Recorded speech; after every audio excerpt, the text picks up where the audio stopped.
Merci d'être venu. C'est pour moi l'occasion de m'exprimer sous votre regard à la fois amical et néanmoins vigilant, car ça va être l'occasion de parler d'un parcours, qui est, je dirais, atypique. Le mot qui me vient ici, c'est atypique, parce qu'il y a eu sur le plateau, il y a quelques années, une réunion d'atypiques. Alors il y avait le cosmonaute, il y avait des gens qui font du théâtre, enfin de nos anciens, et on m'avait fait signe également.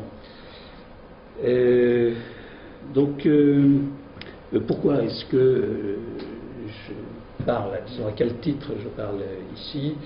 Je dirais que le désir et l'intérêt pour la psychanalyse a commencé très tôt, pour moi, puisqu'il a commencé dès l'école.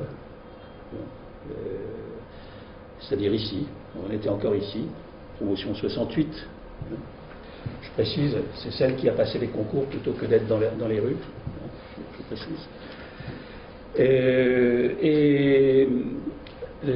J'avais cet intérêt pour la psychanalyse. Alors à l'entrée, on a passé un examen, un test, je ne sais pas si vous vous souvenez ou si vous avez eu ça, c'était un test avec des tâches, oui.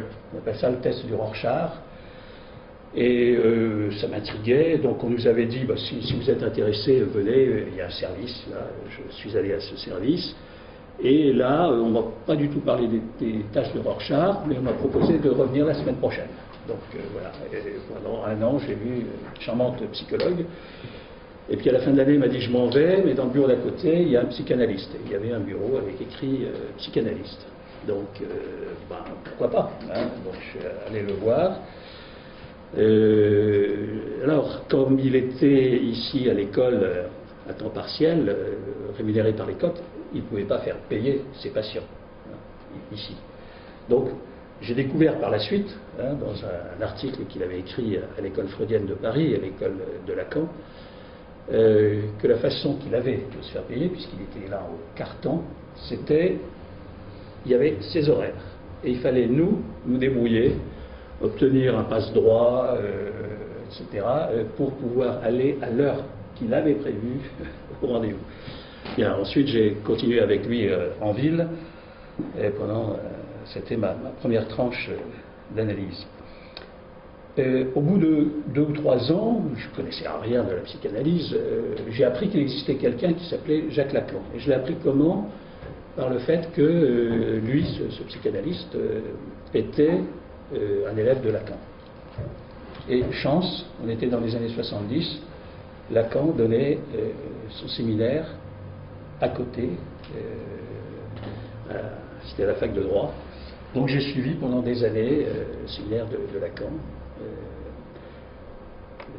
Ça m'est même arrivé brièvement, mais d'intervenir. Donc il y a quelques semaines, j'ai eu la surprise d'entendre quelqu'un qui disait l'échange qu'il y a eu entre Lacan et Henri Séban-Lavaux. Donc voilà, j'ai retrouvé ça dans le texte, j'avais oublié ça. Et précisément, je posais la question à Lacan de savoir si ce qu'il faisait relevait du modèle. Est-ce que les nœuds, puisque c'était l'époque où il faisait des nœuds, on verra les différentes étapes, est-ce que c'était un modèle?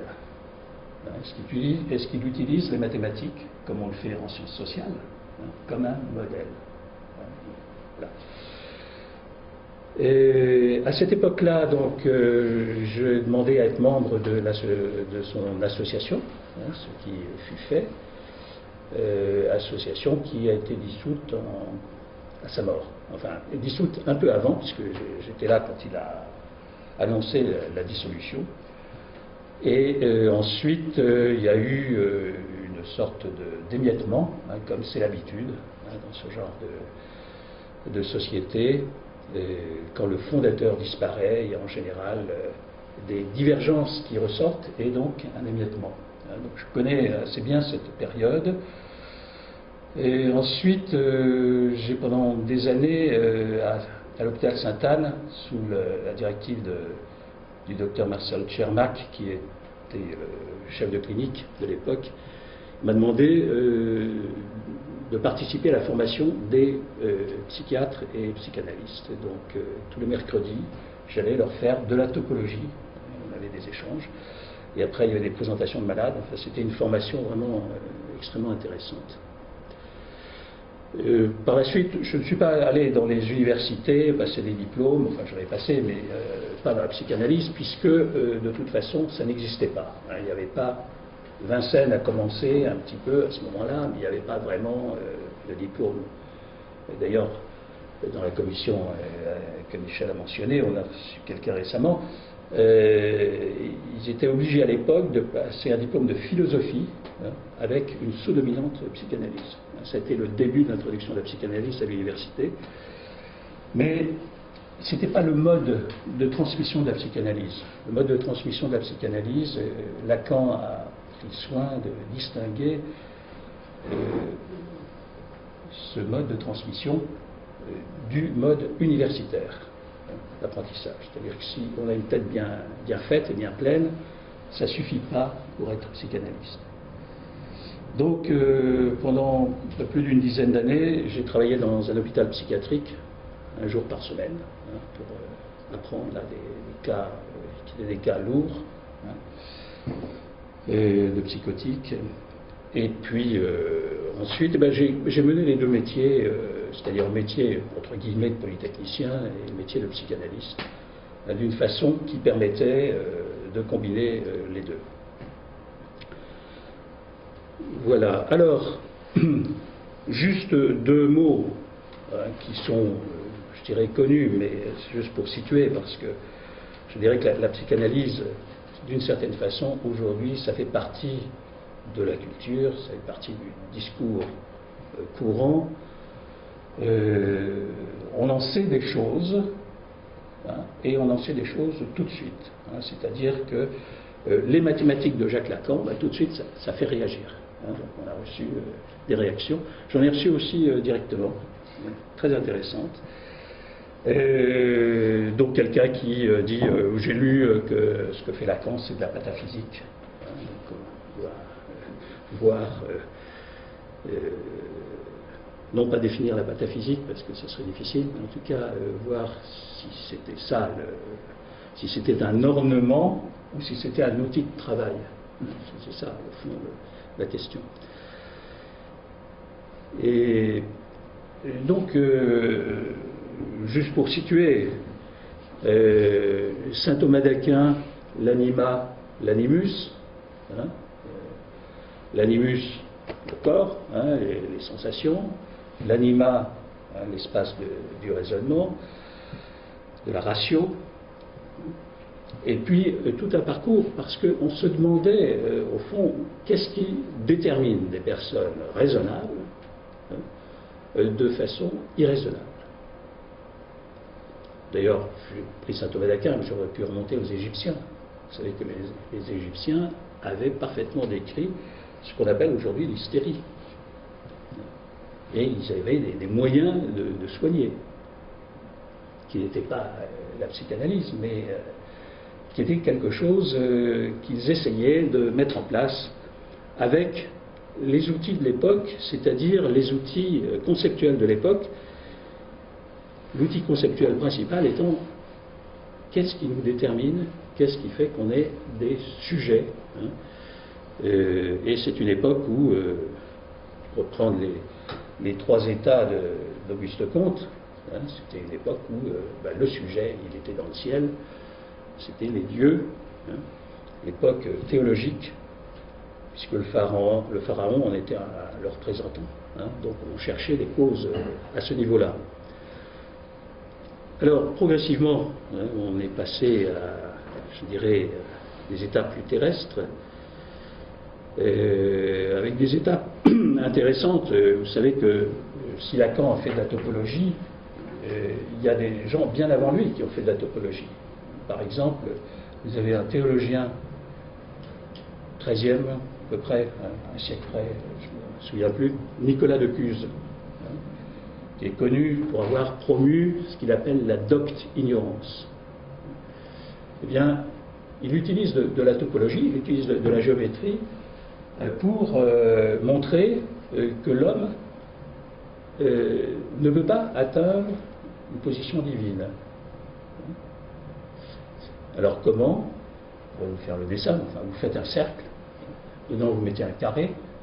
Vous savez que étymologiquement, chez les Grecs, le cercle et le carré, c'était la conjonction de l'ordre du tout, de l'univers, et puis de l'homme, l'homme dans le carré. C'est pour ça que le problème de la quadrature du cercle, c'était un problème qui était pas seulement un problème de mathématiques, mais c'était un problème philosophique. À cette époque-là, philosophie et mathématiques, ça faisait partie du savoir. Donc, Nicolas de Cuse met son carré dans le cercle, et puis il dit, je vais faire un mouvement vers le cercle, c'est-à-dire que chaque côté du cercle, je vais le diviser en deux sur le carré. Donc il obtient un octogone. Cet octogone, il rend un petit peu plus circulaire en divisant chaque carré, en chaque segment en deux. Et ce qu'il dit, c'est que si, à la limite, et on n'avait pas cette notion d'infini potentiel, d'infini actuel à cette époque-là, si à la limite, on aurait un cercle autour, on n'avait pas défini les epsilon et ce que c'est qu'un infiniment petit, eh bien, le carré, ce processus, ne pourra jamais être le cercle. Voilà.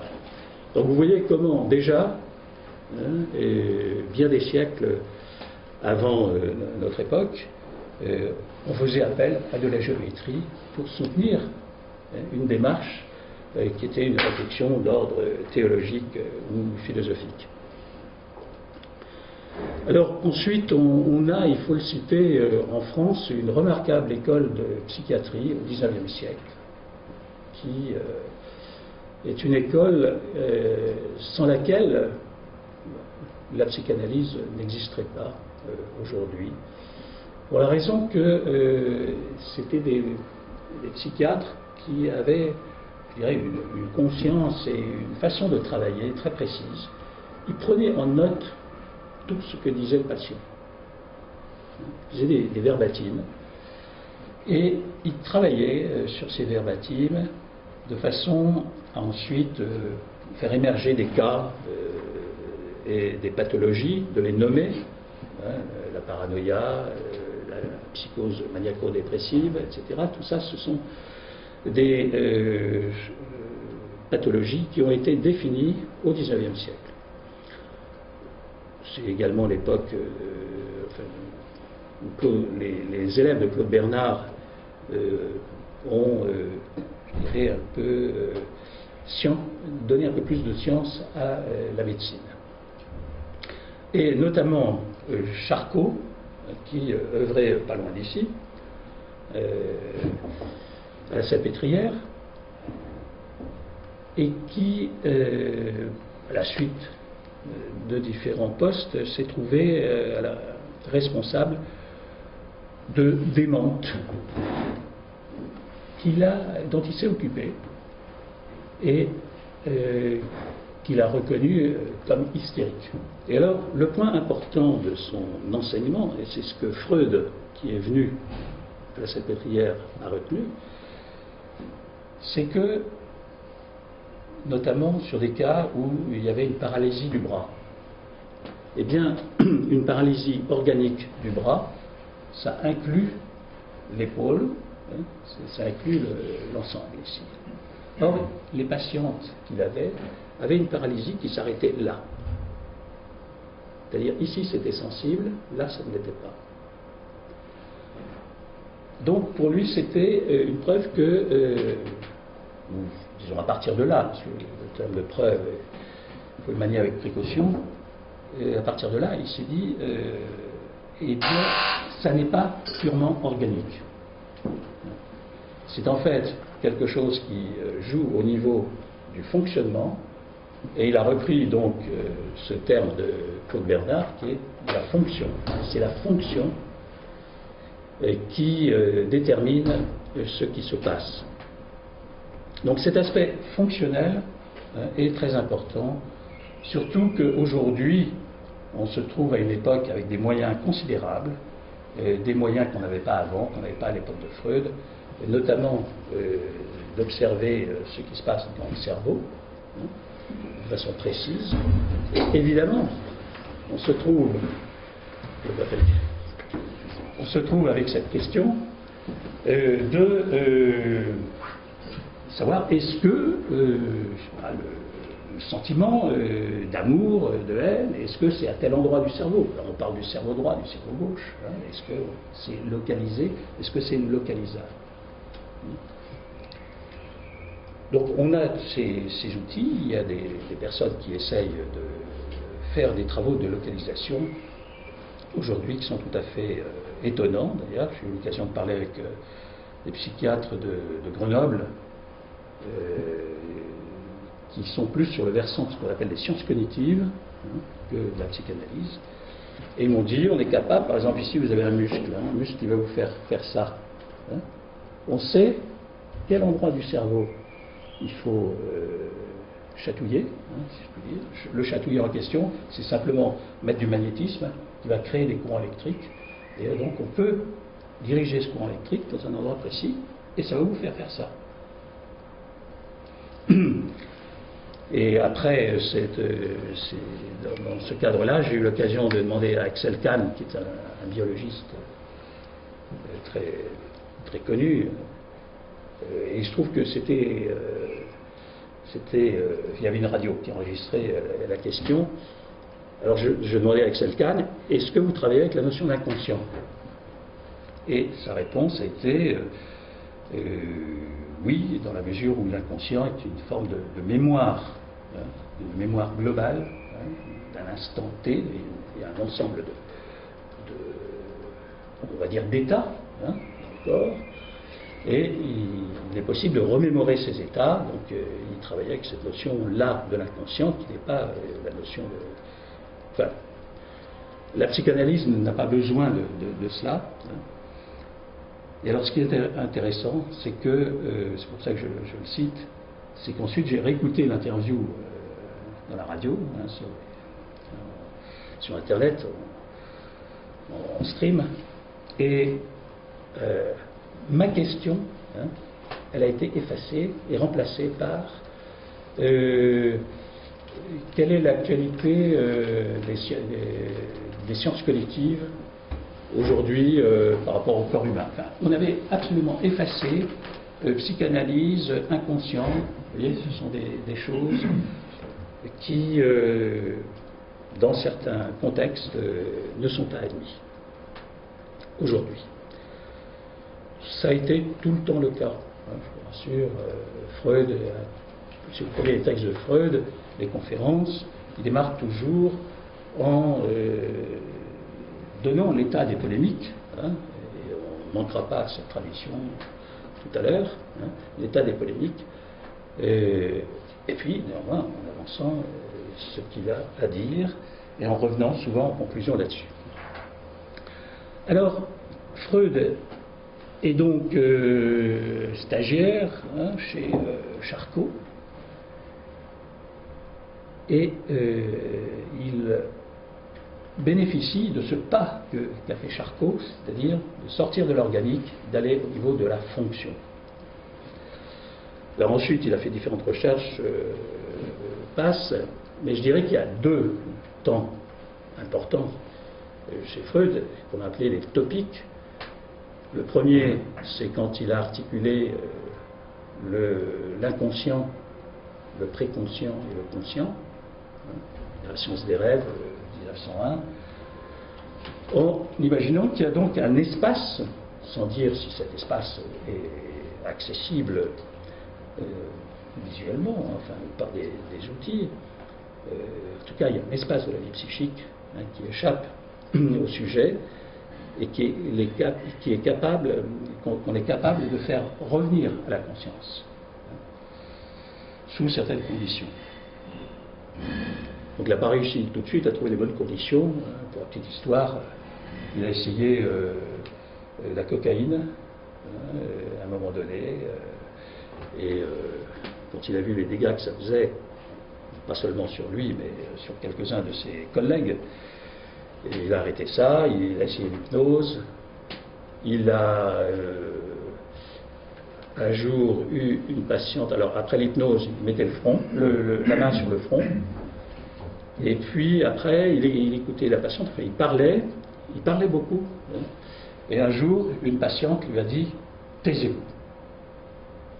Et l'intelligence de Freud, ça a été d'écouter cette patiente. C'est-à-dire qu'à partir de ce moment-là, il s'est rendu compte qu'au fond, tout ce qu'il faisait avant induisait des choses chez les patients, tandis que taisez-vous, ça lui permettait d'entendre ce que dit la patiente, et puis aussi de parler, mais de beaucoup entendre d'abord. Donc il y a eu inconscient, préconscient, conscient, et puis une vingtaine d'années après, il a modifié, sans remettre en cause cette première disposition, avec le ça, le moi et le je. Et puis le surmoi, qui est une catégorie intermédiaire. Je fais simplement remarquer qu'en passant de la première topique à cette deuxième topique, eh bien, il s'est rapproché du langage, puisque le je, le moi, le ça, ce sont des mots du langage. Pour dire qu'au fond, quand Lacan est arrivé, qu'il a été formé par des Freudiens, bien sûr, eh bien, il avait presque à se baisser pour ramasser ceci, que ce dont il s'agit, c'est essentiellement de langage. Et Lacan a poussé la chose, je dirais, à son extrême. On ne sait pas. Hein.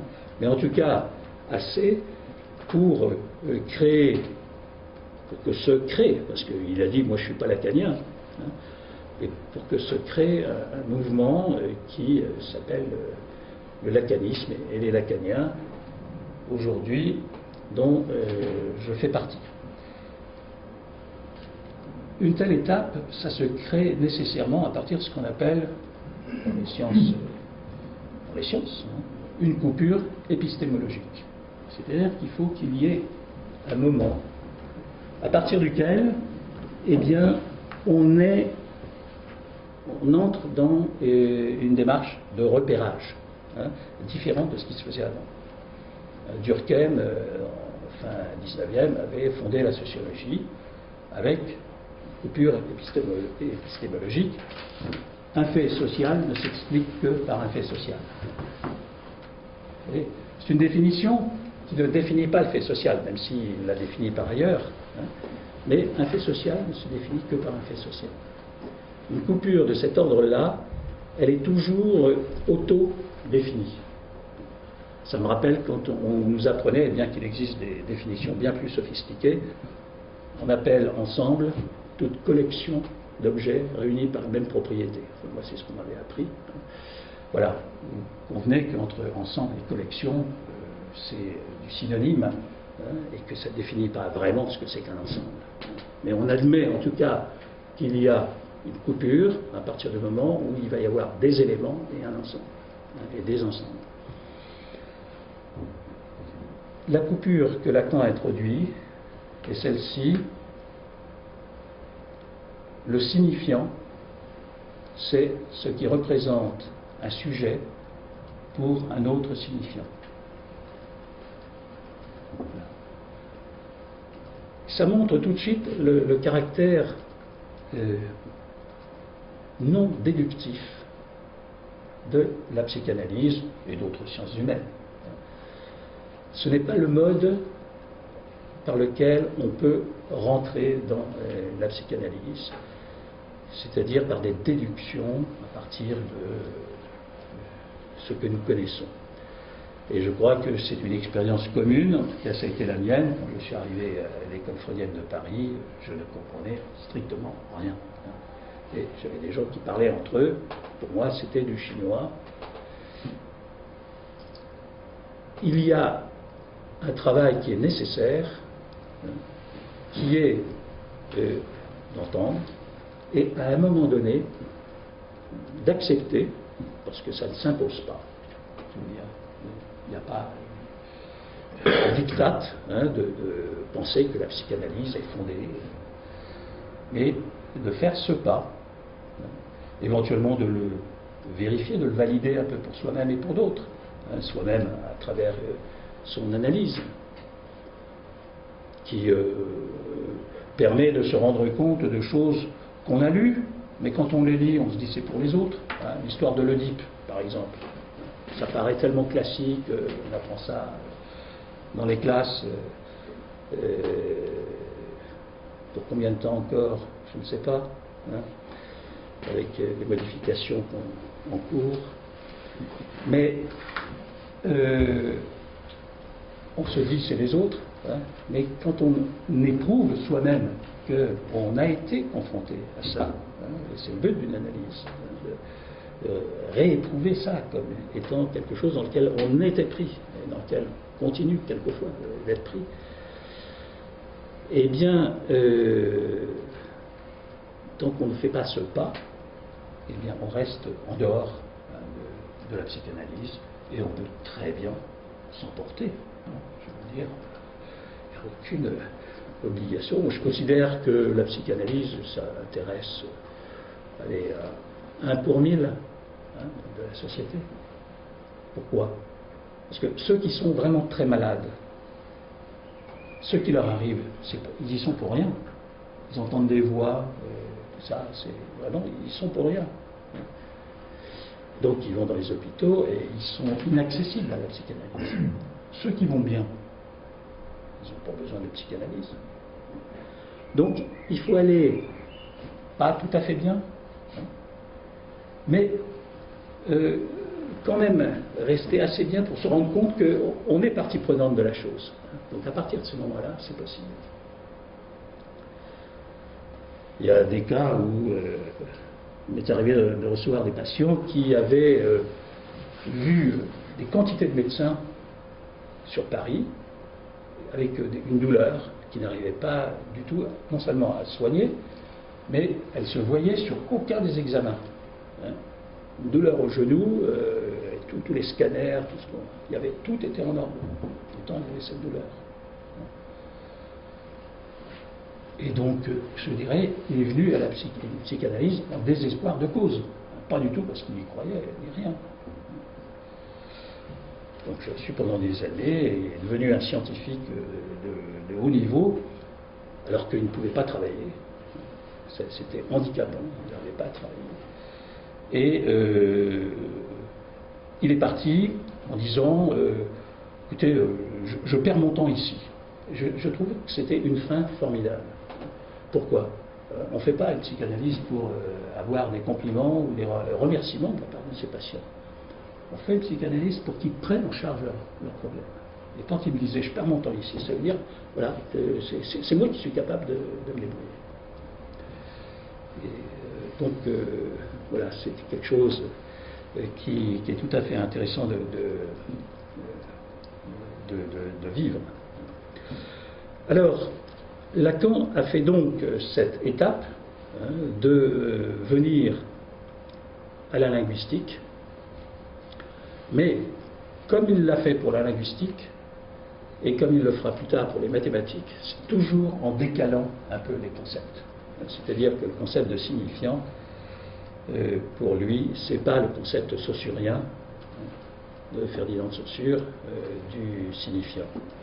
Donc à tel point que, évidemment, on lui a reproché de mettre par terre. Là, je lisais récemment qu'un professeur de normal sup, puisque Lacan donnait des leçons, des conférences à normal sup, a dit de Lacan, il vient de ruiner 15 ans d'enseignement de linguistique. Voilà. Donc, parce que le propos n'est pas de faire de la linguistique, et il n'est évidemment pas de faire des mathématiques. Je pourrais dire, il n'y a pas de mathématiques de Jacques Lacan. Mais il a, lui, utilisé, fait appel à des mathématiques. Alors, est-ce à bon escient ou pas? Et pourquoi? C'est ce qu'on va regarder. Il y a en gros 3 étapes dans le cheminement de Lacan puisqu'il cherchait en permanence. Hein. C'était un chercheur, il prenait des cours de mathématiques régulièrement. Il a pris des cours de chinois, il a pris un certain nombre dans un certain nombre de domaines, il avait des références. Et d'ailleurs, il se trouve, et c'est justement un des mails que j'ai reçus, qu'il a travaillé pendant un certain temps avec un de nos camarades de la promotion 61, Pierre Souris. Alors, c'est un de ses camarades de promo là, qui m'a envoyé le mail. C'est un témoignage tout à fait intéressant, et je dirais assez touchant et en un certain sens dramatique, hein, parce que Pierre Souris était dans une difficulté, je dirais, d'adaptation, hein, ici, à tel point que la Strasse lui a interdit de passer les examens de sortie, hein, donc il n'est pas ancien élève. Mais par la suite, il a pu entrer à l'école des hautes études en sciences sociales et il servait, il était en dialogue avec Lacan, notamment sur la théorie des nœuds. Voilà. Donc Lacan s'informait, travaillait, hein, et toujours avec des personnes qui connaissaient le domaine en question. Les débuts sont des débuts logiques. Hein. On pourrait dire, comme chez Picasso, il y a la période bleue, rose, etc. Chez Lacan, il y a la période logique. Hein. Alors, cette période logique, il s'est intéressé, dans cette période, à un certain nombre de raisonnements que nous sommes, que nous connaissons. Par exemple, j'ai retrouvé un texte qui n'est pas très connu, sur le problème des pesées à 13. Vous savez, il y a celle des pesées, vous avez une balance, des jetons, dont un jeton est d'un poids différent des autres. Il faut trouver le nombre minimum de pesées pour voilà, déterminer le jeton. Donc, lui, il a traité de ce problème à 13. Et ce que j'ai retenu de cette lecture, c'est qu'il décrit la solution logique parfaite. Et ensuite, il interroge cette solution, et en général, il démontre que cette solution relève d'un sophisme. Parce que ce qui l'intéresse, ce qui l'introduit en quelque sorte, ou ce qui le repère, hein, c'est qu'il n'y a pas uniquement des équations qui sont écrites, mais il y a un sujet, il y a quelqu'un. C'est le cas d'un problème qu'il a traité plus tard et qui se trouve dans les écrits, qui est le problème des prisonniers. Vous savez, dans une prison, il y a 3 prisonniers. Le directeur de la prison distribue à chaque prisonnier un rond que le prisonnier doit mettre dans son dos.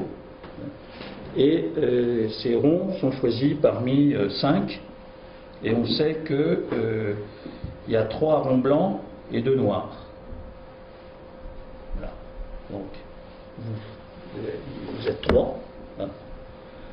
Chacun sait qu'il a un rond qui a été choisi parmi 3 blancs et 2 noirs. Et il doit déterminer la couleur du rond. Et s'il détermine la couleur du rond qu'il porte, il est libéré. Évidemment, il ne voit pas le rond qu'il a, hein, il voit le rond qui est derrière les 2 autres. Donc s'il voit 2 ronds noirs, évidemment, la réponse est facile. Hein. Mais ce n'est pas, évidemment, le cas dans lequel on se trouve. Alors Lacan donne la solution parfaite. Hein. Je suis un blanc, et voici comment je le sais. Étant donné que mes 2 compagnons sont blancs, j'ai pensé que si j'étais un noir, hein, parce que si moi je vois 2 blancs, je ne sais pas si j'ai un noir ou un blanc. Hein. Donc si je vois, j'ai pensé que si j'étais un noir, chacun d'eux aurait pu faire un raisonnement. Alors ce qui est intéressant, c'est que il y a le raisonnement que je fais, mais il y a le raisonnement que je fais du raisonnement de l'autre. On voit déjà qu'il y a une forme d'interaction qui se met en place. Donc, chacun des deux autres aurait pu inférer ceci.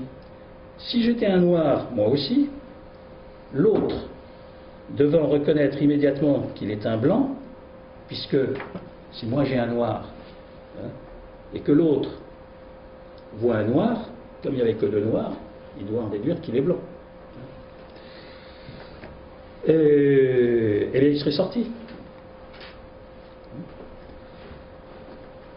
Mais comme il ne sort pas, c'est que j'ai un blanc. Donc, vous voyez ce raisonnement de logique, et chacun fait le même raisonnement, donc ils sortent tous les trois, et ils avaient tous les trois un nom blanc. Alors, ça c'est le raisonnement logique. C'est un texte qui se trouve sans doute sur Internet, qui s'appelle « Le temps logique et l'assertion de certitude anticipée ». Et ensuite, il nous dit, oui, mais cette solution, elle est un sophisme. Elle présente une erreur de logique. Et il décrit justement toute cette erreur de logique. Il y aura plusieurs pages là-dessus. Ce qui lui permet de faire ressortir que dans un tel raisonnement, à partir du moment où on a introduit qu'il y a un sujet, il y a quelqu'un qui est en train de réfléchir là-dessus, eh bien, en fait, il passe par plusieurs temps.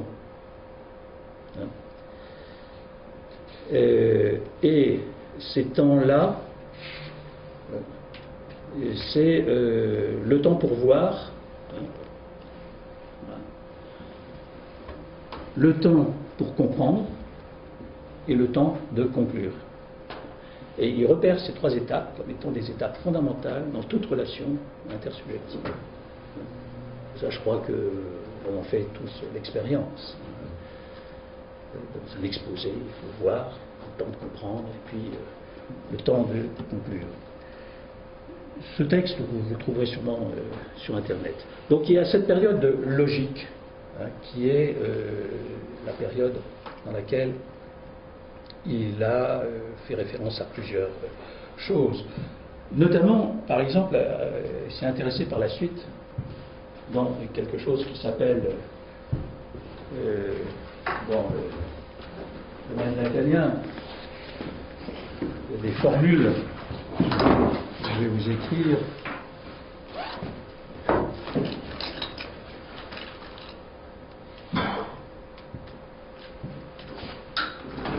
C'est demandé de faire intervenir à propos de questions de psychanalyse,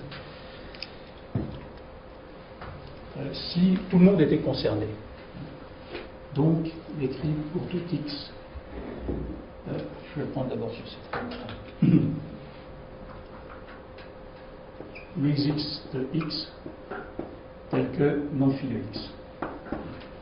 Il existe X tel que non phi de X. Bien. C'est-à-dire, il existe un X qui ne satisfait pas la fonction. La fonction en question étant la fonction de castration. Bon. Mais c'est simplement pour vous indiquer comment Lacan utilise là les mathématiques. Eh bien, ça, il va l'écrire aussi sous une autre fonction, A pour tout X, phi de X. Alors, nous, dans nos formations, on a appris que c'était équivalent. Vous vous en rappelez, définition de la continuité d'une fonction, il y a les pourtours, il existe. Vous voulez démontrer que la fonction n'est pas continue, vous faites l'inversion systématique. Il existe en pourtour et pourtour en verbe. Il existe en pas pourtour et la fonction en son contraire. Donc, pour des mathématiciens, c'est des choses équivalentes. C'est deux façons d'écrire la même chose. Eh bien, là, Lacan dit attention à ces deux écritures. Et là, il fait appel, merci, il fait appel, je dirais, à des notions qui sont plus philosophiques, mais qu'on trouve déjà chez Aristote, sur ces questions-là. C'est que, comme je dis, pas pour tout X, phi de X. Par exemple, pas tous les zèbres ont une robe rose. Pas tous les zèbres ont une robe rose.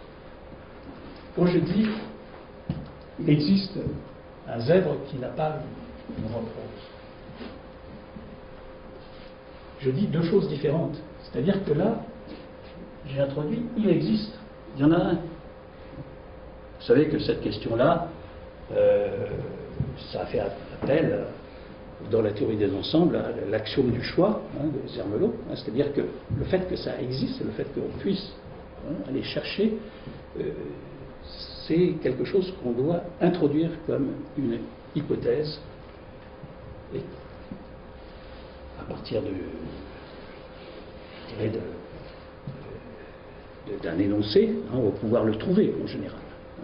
Mais le fait que ça puisse être trouvé de façon générique, ça doit être introduit par cet axiome du choix. De l'autre côté, pas pour tout x phi de x, ça ne suppose pas l'existence.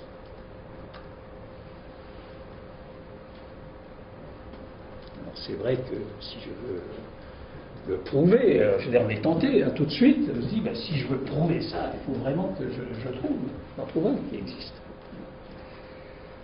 Eh bien, ces deux écritures-là, que en mathématiques on considère comme équivalentes, Lacan les prend comme écriture.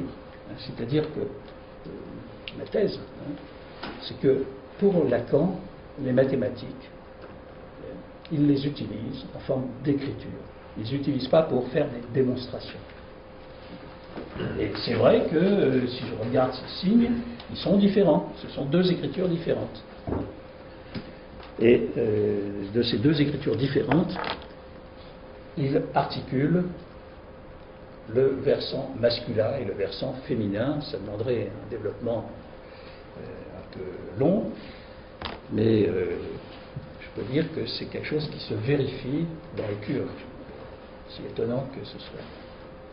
C'est-à-dire que les hommes, c'est-à-dire qu'on classe souvent ce qu'on appelle la névrose courante, commune, à laquelle on est, moi le premier, qui s'appelle la névrose obsessionnelle, qui nous fait compter des choses qui ne sont pas nécessaires.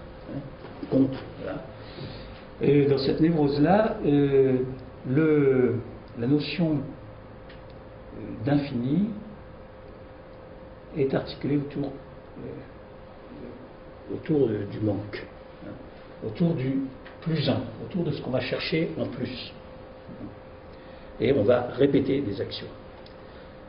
Sur le versant féminin, quand je dis masculin-féminin, il y a aussi des femmes, et là en général c'est très grave pour elles, qui sont des obsessionnels. C'est beaucoup plus grave que pour un homme. Un homme, il y a la culture, donc ça. Pour les femmes, c'est plus du côté de l'hystérie. Et leur relation se fait davantage au tout. Qu'est-ce que veut une femme? Elle veut tout.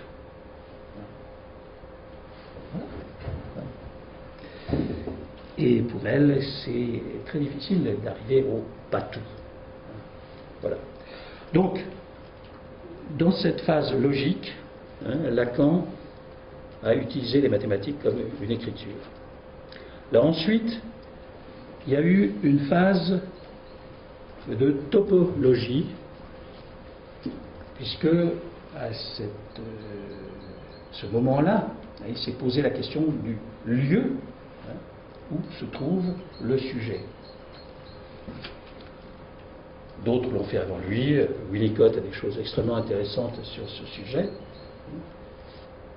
Et il a utilisé les surfaces topologiques. Alors, par exemple, je prends un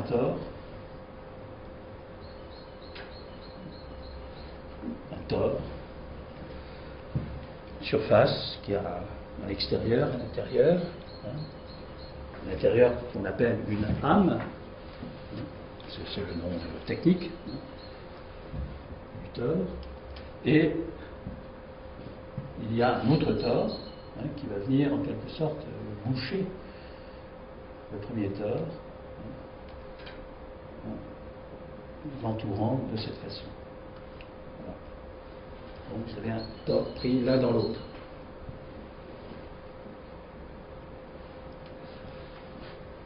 Eh bien, comment est-ce que Lacan utilise ça? Et c'est pas pour faire une démonstration, hein, c'est pour amener à travailler les articulations de la psychanalyse, mais pas seulement en termes, je dirais, de roman, hein, de texte. Eh bien, il y a un concept qui a été mis en place par Freud, qui s'appelle le concept d'introjection. L'introjection, c'est-à-dire que je prends le langage courant pour le dire, intérioriser des choses qui concernent ma relation à l'autre. Par exemple, ça peut donner lieu, au lieu de le haïr lui, hein, ce qui serait insupportable dans un certain nombre de cas, eh bien je vais introjecter ce sentiment de haine et le détourner en quelque sorte vis-à-vis de moi. C'est-à-dire je vais me haïr. Donc il y a un refoulement de la haine de l'autre et qui va se transformer en une haine intérieure. Alors, Lacan, pour nous faire comprendre l'introjection, que fait-il à ce moment-là? Il découpe le tort, ici, selon ce rond, hein, donc ça va donner un cylindre. Donc vous avez le tort rouge qui est entouré d'un cylindre. Et ce cylindre, eh bien, il le déploie par le bas et par le haut, ce qui va, au final, introjecter le tort rouge à l'intérieur, le tort vert à l'intérieur du tort rouge. Alors, ça ne démontre rien. Hein. Le but n'est pas de démontrer.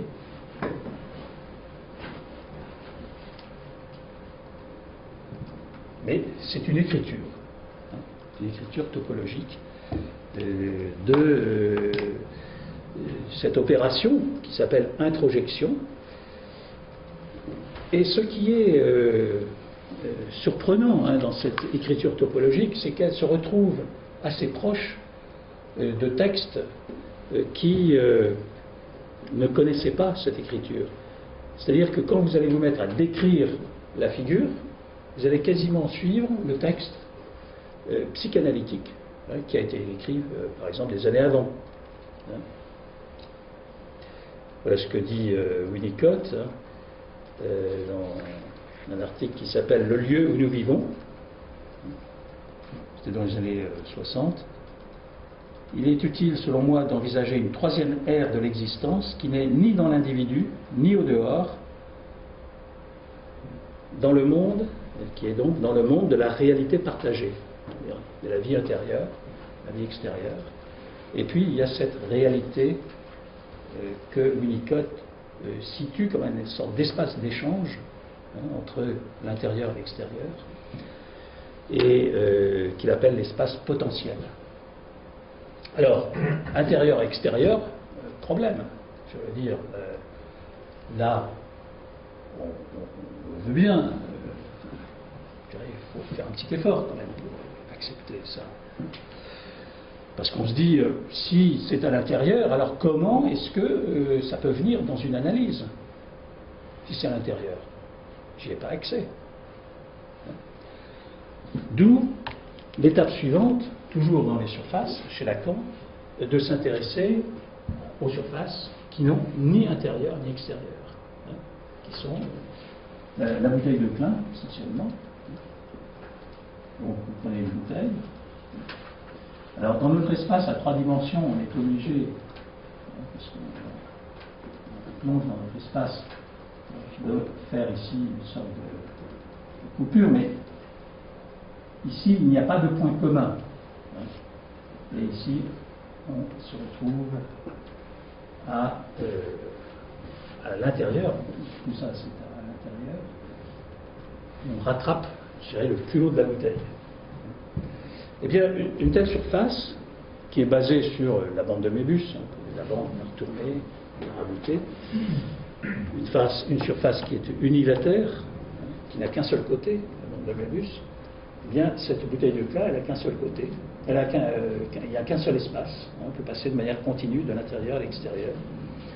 Et donc, alors que Freud raisonnait dans un espace qui était un espace d'intérieur-d'extérieur, ce qu'on appelait une topologie du sac, avec Lacan, on passe à une topologie de surface qui permet de travailler avec une inscription spatiale du sujet qui met en continuité ce qu'avant on appelait intérieur séparé d'un extérieur. Ça le met en continuité. Le processus de la psychanalyse là-dessus, c'est que dans le travail de la cure, le patient énonce ce qui le concerne, mais il ne se rend pas compte de là où il est dans ce qu'il dit. C'est ce que l'analyste, lui, perçoit. Et le travail de l'analyste, c'est d'amener le patient à voir où il est et à réaliser ce que Freud avait si bien énoncé par wo es war, soll ich werden, là où c'était, je dois advenir.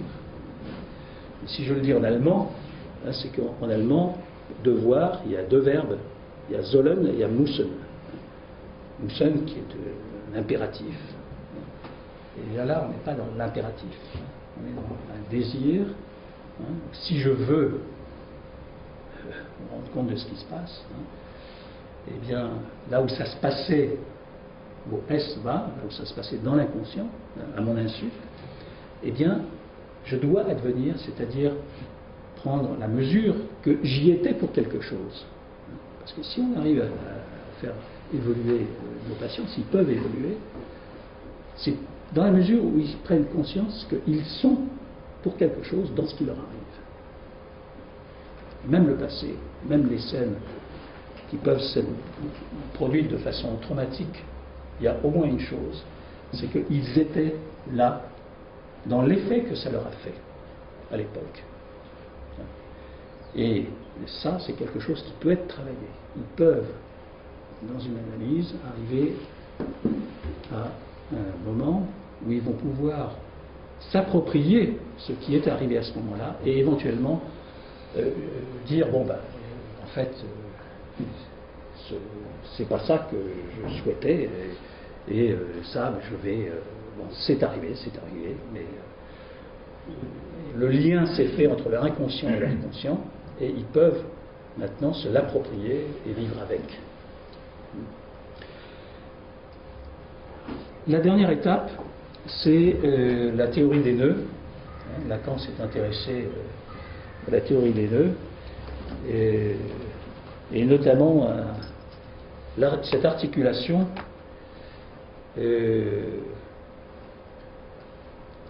que Freud avait laissée en suspens, qui était qu'est-ce qui va relier le je, le moi et le ça. Eh bien, Freud était obligé, ou dans son fonctionnement, disons, sa réflexion, il a été chercher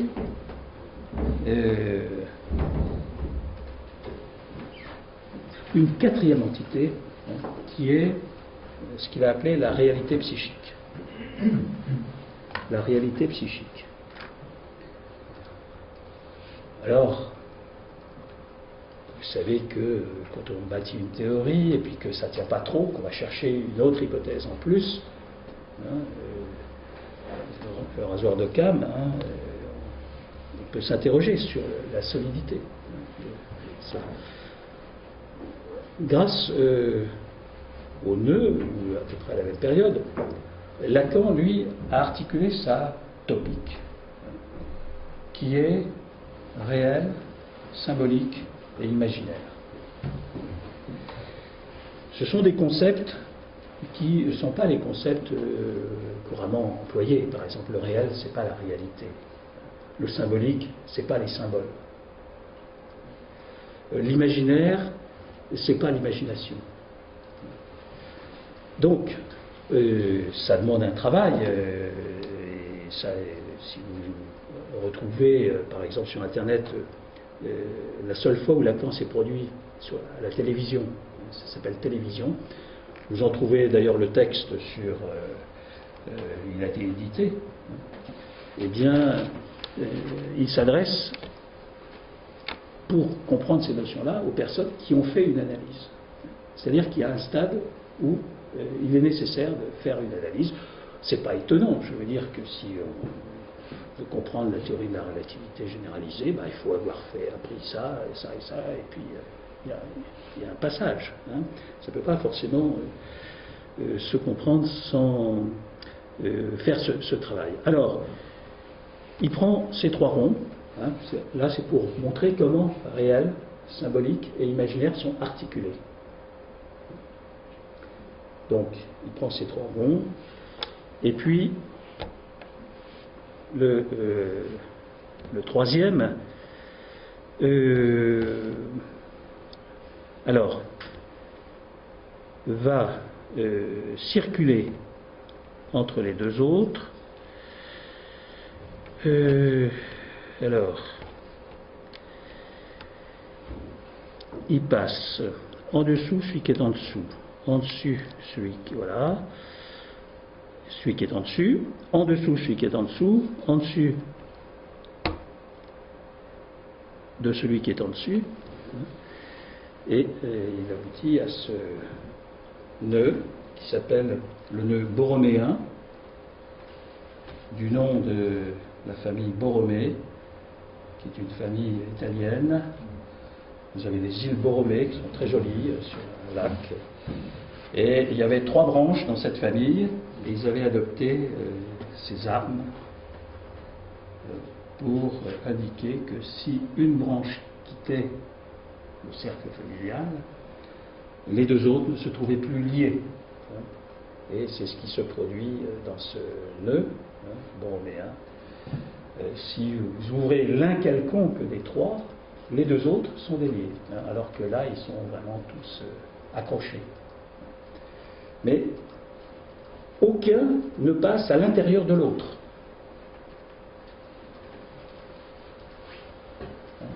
C'est-à-dire, si l'un quelconque est retiré, les deux autres se dénouent.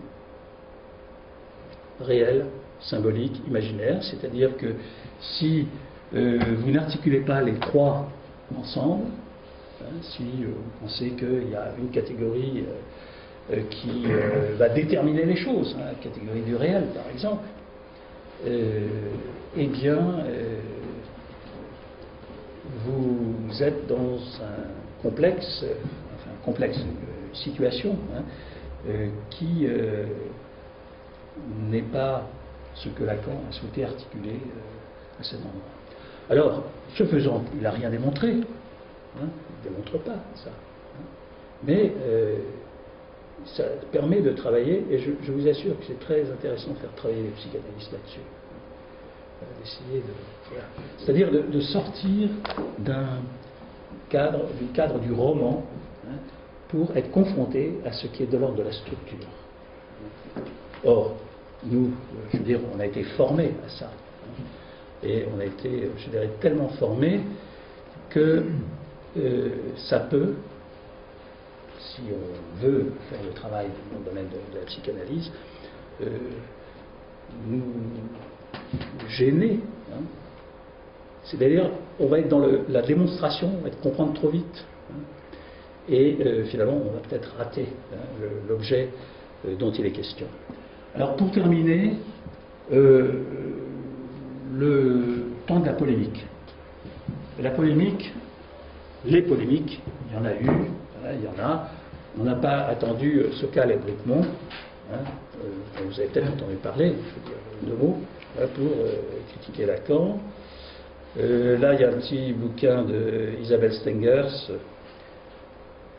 de septembre 92, qui s'appelle La volonté de faire science, à propos de la psychanalyse.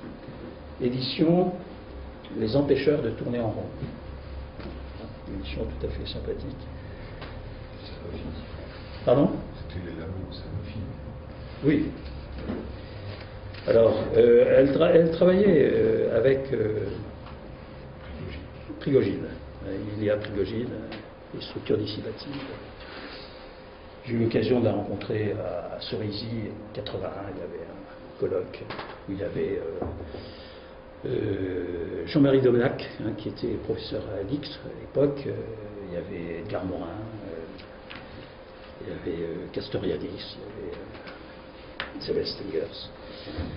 Et il ne m'appartient pas de critiquer, c'est elle, l'idée que les psychanalystes se font de leur savoir, et surtout pas de soutenir que la scène analytique, dépouillée du pouvoir que Freud lui avait attribué, perd son sens. Qu'elle ne soit pas le lieu que Freud avait cru construire ne signifie évidemment pas que rien n'y a lieu. Voilà. Donc, ça c'est une critique. Et puis récemment, il y a eu, il y a quelques années, je crois que c'était en 2009, Sokal et Bricmont. Donc Sokal et Bricmont sont deux scientifiques, sciences dures, physiciens, et qui ont produit un texte, alors, absolument extraordinaire, avec des concepts, des mots abstraits, et qu'ils ont soumis ce texte à l'équipe de Social Text. Social Text, c'est une revue à comité qui fait référence dans le domaine des sciences sociales. Et Social Text a accepté ce texte. Et simultanément, dès que la nouvelle était connue, ils ont publié un texte pour dire, ben là, on a raconté n'importe quoi. On a fait un canular, on a raconté n'importe quoi.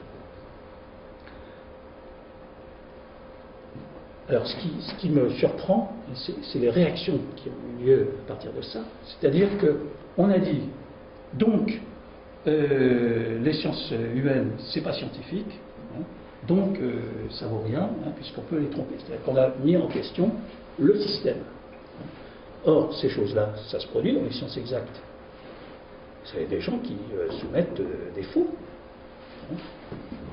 Eh bien, quand les revues les repèrent, c'est tout à fait accepté. Au contraire, on félicite la revue d'avoir découvert ce faux. Si elle ne l'a pas découvert, il y a des excuses plus ou moins gênées qui se produisent, mais ça ne remet pas en cause la science. Donc, ce qui est intéressant, c'est que Sokal et Bricmont ont repris un certain nombre de mots, de phrases de Lacan, de Derrida, de Deleuze, etc., qui sont des intellectuels français très connus aux États-Unis, et ils ont pourfendu ces phrases allègrement, et je dois dire, dans la plupart des cas, avec raison. Je trouve ça que c'est très positif, je veux dire. On ne peut pas se permettre de raconter n'importe quoi. Sauf que, en ce qui concerne particulièrement Lacan, ils ont fait ça d'après des transcriptions de textes, et pour un certain nombre de choses, eh bien, ça n'est pas ce qu'a dit Lacan. Lacan était quand même quelqu'un qui était un rationnel, qui appartient à l'époque scientifique qui est la nôtre, qui a fait ressortir des concepts en psychanalyse non sous le mode de la déduction et non en application de mathématiques, mais en utilisant le langage de l'époque et de notre époque. Et je peux vous dire que c'est, à mon sens, ce qui permet une pratique de la psychanalyse aujourd'hui. Ce matin, j'étais à l'X avec mon jeune camarade, et on a tout justement travaillé sur le texte de Winnicott, sur l'intérieur, l'extérieur, la vie intérieure. La vie intérieure, mais ça leur dit rien. Ça leur dit rien. Je veux dire que jeune génération, d'ailleurs vous pouvez le voir sur Internet, ils n'ont pas du tout les mêmes questions de vie privée, de vie publique que nous. Et donc, si on continuait de faire une psychanalyse, l'abord de la psychanalyse, avec ces concepts d'intérieur et d'extérieur, on ne pourrait pas travailler aujourd'hui, mais avec les concepts plus actuels, et je pense qu'il y a justement dans les maniements que Lacan a fait, des questions qui sont intéressantes et qui sont intéressantes aussi pour les scientifiques, pas pour leur démonstration, mais pour peut-être percevoir, je pourrais vous livrer des anecdotes, on verra tout à l'heure, ce qui les anime quand ils font de la science. Voilà. Je vous remercie de votre attention.